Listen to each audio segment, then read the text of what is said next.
Hey, how's it going? Welcome to my channel. If you're new here, do that thing down below there. In this video, I'm going to talk about replacing the chain and sprockets on the KTM 390 Adventure. I have about 8,600 miles and I discovered that the chain is beyond its usable stretched length. So in this video, I'll talk about how to measure the chain length on there, just using what the manual says, and give you an idea of what you need to do to check your chain. And then I'm also going to go through and do the install, which should be fairly simple. Now this particular chain on this bike is riveted. It doesn't have a master link, so I ended up buying an angle grinder that hopefully I can just grind off a couple of the pins and get those pulled out. Now I didn't buy a press, so what I'm going to do is just use a master link, which I prefer using master links anyway, just makes it a little bit simpler. So yeah, if this is something that you're interested, stick around and we'll talk about changing the drivetrain on your bike. Real quick, I want to talk about the gear ratios on the bike. The counter sprocket is 15 tooth and the rear sprocket is 45 tooth. Now I've got comments from some people that are changing and going down to a 14 tooth in the front, or maybe going with a bigger one in the rear to get a little bit better low end, low range, low speed performance out of the bike.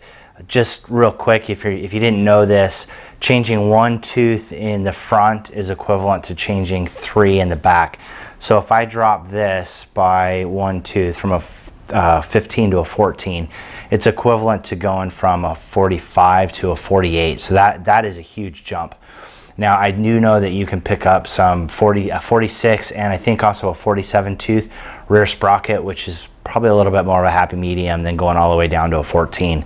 I think what I'm understanding is the guys that are dropping the front down to a 14 is so they have the better low range for all that off-road riding. That really feels to me as if they're trying to use this bike as an enduro bike, which it's really not designed for. This is just a small, fun adventure bike. So for now, I'm going to leave the gearing the same, and I'm hoping to get some feedback. If you have gone up bigger in the rear, let me know what RPM range you're running at 70 miles per hour on the bike, so that I have an idea of what that gear change would be. Real quick, I'll talk about this and then I'll try to do the best I can to demonstrate it. The way you're going to measure the chain is that you're going to look at 20 pins from across the chain and measure that total distance from pin to pin. And I'll put a quick graphic up that's straight from the manual on how to do that. Now they call for putting a 33-pound weight on this to pull down on it, and that's just to help stretch that chain out so that you're getting an accurate measurement. I don't have a 33-pound weight I can do that with, so I may just find something else to pull down on it. But without pulling down on it, I can already tell you that the chain, I've stretched it beyond its usable limit without pulling and stretching it out. So real quick, just overall statistics, I'll give metric and then I'll give standard size. So the chain stretch before it needs to be changed, or if it goes beyond this, is 300.6 millimeters, 301.6 millimeters. So if it is longer than that, then you need to change your chain. I'm not sure how you're going to measure 0.6 millimeters, but from a standard size, it's equivalent to 11 7/8 inches. If the chain gets stretched beyond that, then it's time to change it. So I will do the best I can to show you that and to show you how far my chain is.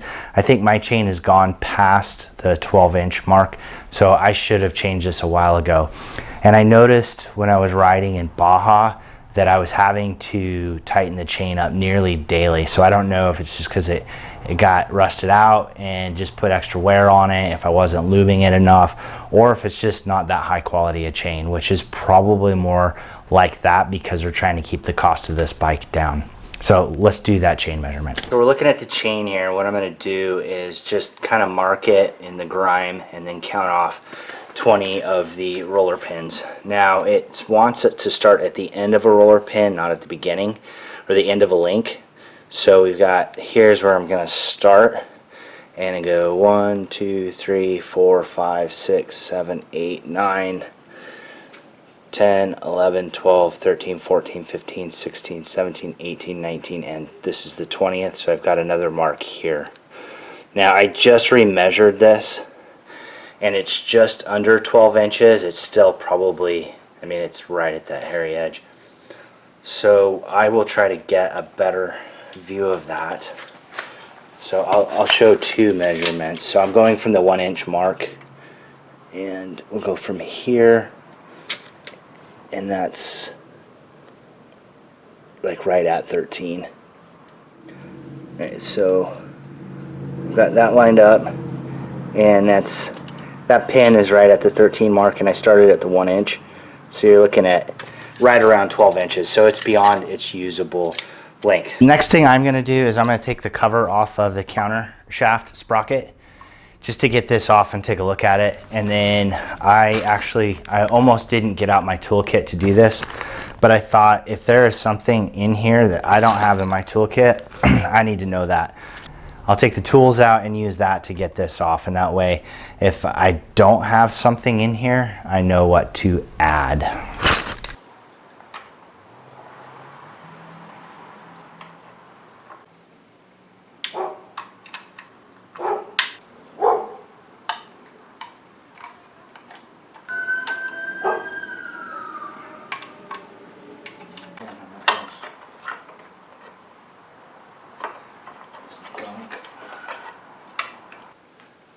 I just discovered that there's this chain protector here, this case protector from the chain. If the chain was to break, it's going to hit this metal piece here and not fly into the case. Where I had a problem with that in the past, where I had a chain break on a YZ250 and it destroyed the case. So that's good to know that that's there.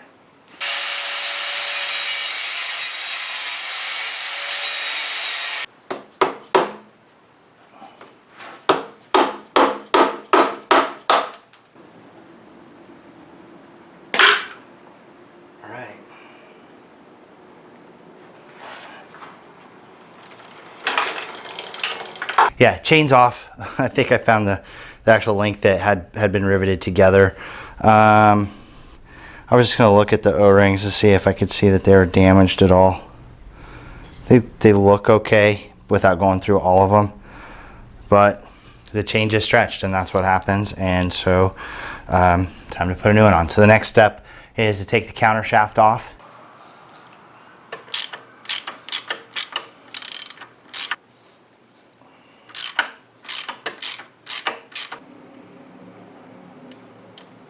And that just is like a half a tooth turn to get this to come out.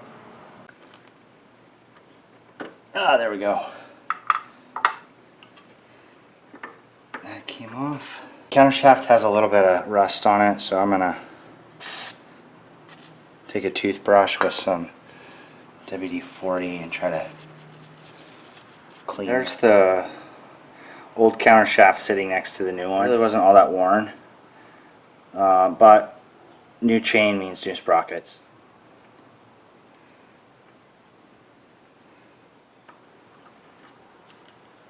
Okay, now we have that. And I need to put some Loctite on these bolts, so I need to get that real quick.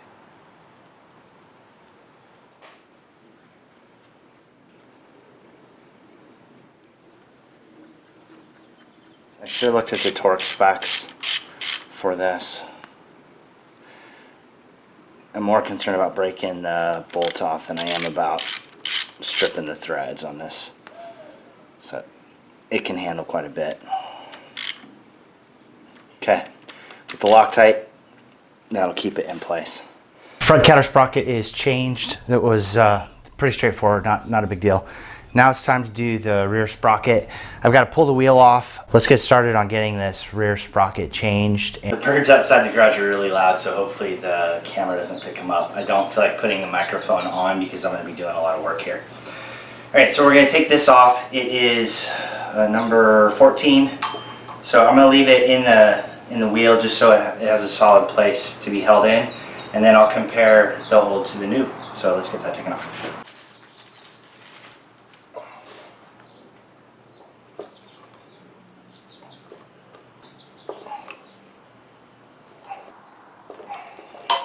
At the inside, it has the studs, so if you don't pull this out, the studs are going to fall in. These nuts are locking nuts, so that they don't come off, so they shouldn't require, or they don't require any Loctite.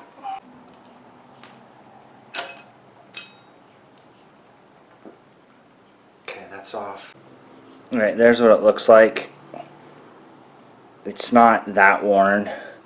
If you were traveling the world on an extreme budget and you just wanted to change the chain and not do the whole drivetrain because of the cost, you could go longer on this.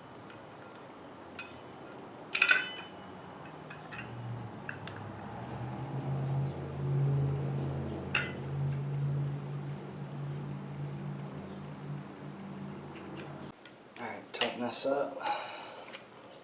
Oop, gotta go the right way. Let's go here.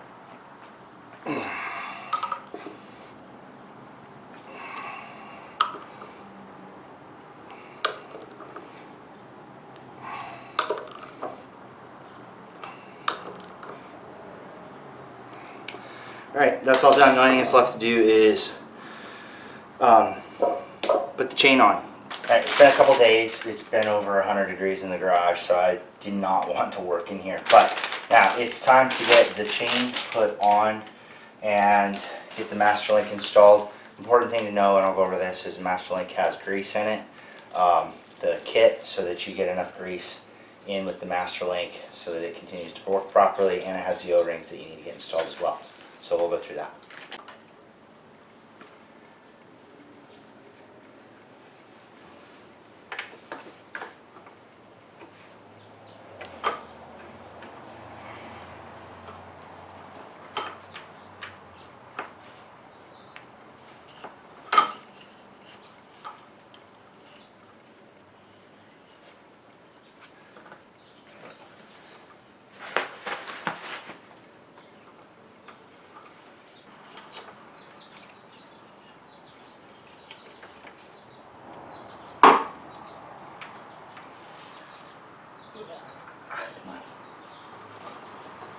This is where the master link's gonna go. Now I'm wanting to really get this greased up, so I'm gonna get the O-rings put on the master to start with. Which one?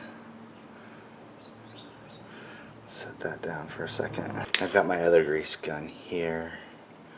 I'm gonna basically try to pack this up. Let's do the same here. I'm also going to grease these pins.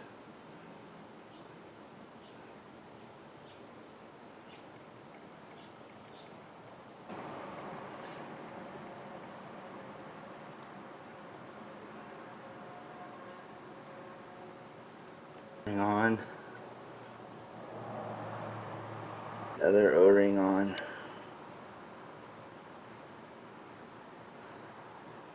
And the O-ring should fit over the roller that comes out the outside. So make sure that's done so you don't pinch the O-ring and it gets a good seal.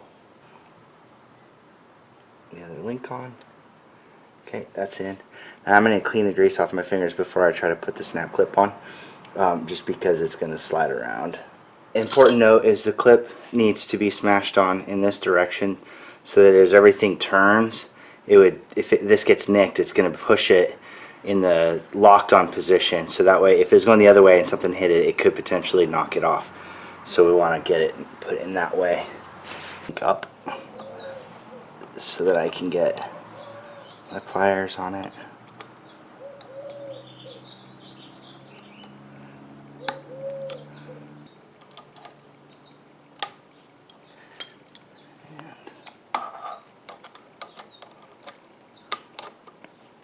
I had to remove 2 chain links from this chain because it was way too long, but I've got it now, and I'm just gonna loosely set the slack on the chain because it's supposed to be done with weight on the bike, or with the bike's weight on it, and I still need to change the front tire. So I'll just get it loosely set, and then I'll come back and tighten it up later.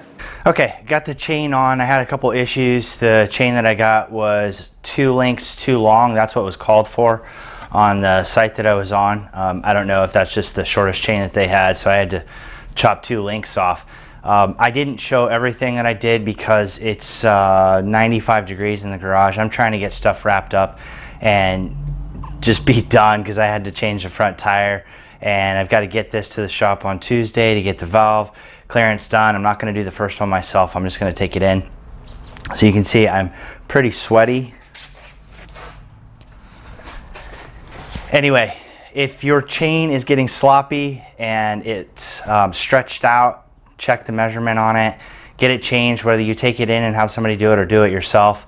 I had to do it in a couple of different breaks, partly because the garage is just getting so hot during the day. But it's really not that challenging if you have even a small amount of mechanical aptitude.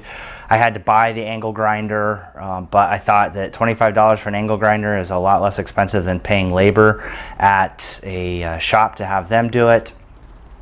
And I like working on my bike myself. That's kind of one of the reasons why I have this bike, is to tinker on and to do this type of work. So new chain, new sprockets, I am good to go. Thanks for watching. If you have one of these bikes and you are getting to that point, hopefully you find this useful on what you need to do to change out your chain and sprockets. It's not a difficult process. Just take apart, put back together, and just get the chain length right. Other than that, it is pretty simple. So thanks for watching. If you have any questions or any comments, leave those below. I'll do the best I can to answer what I can with the knowledge that I have, which tends to be pretty limited, and we'll go from there. So get out, do some riding, wear out your bike, because that's what you got it for, not to let it sit in the garage, and I will see you out there.